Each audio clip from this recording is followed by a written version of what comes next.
Okay, so let's have a quick look at the Compost class for a quick overview for an introduction to Compost. Some housekeeping stuff at the beginning, some baseline, current state, future state kind of things.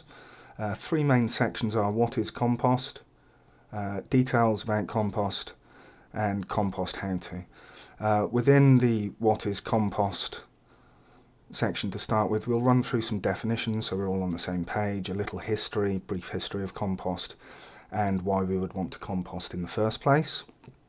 We'll have a quick look at the soil food web, very brief overview of the soil food web. That's a whole class or classes in itself, of course.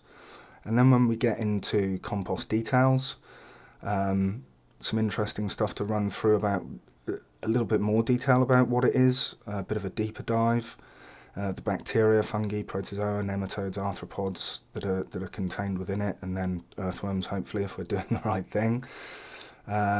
What decomposition is and what activators are. And you can see there's a number of slides to get through for the classes on microorganisms, the bacteria, the fungi, microcritters. Decomposition and more just before we get into how to. We'll run through decomposition, materials, activators again and what they do, carbon and nitrogen ratios. And then when we get into the how to do compost section, we'll have a look again at carbon nitrogen ratios, different methods of composting, hot composting, the equipment you might need, some recipes, requirements, and the pros and cons of different kinds of composting.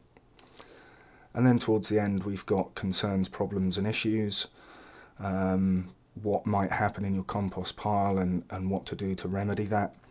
And at the end we've got a bunch of multimedia resources for you to carry on and investigate further if you want to. Websites, podcasts, books, videos, papers and articles.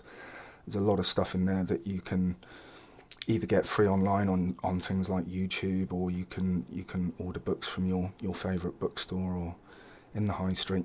Lots of podcasts that you can tap into as well.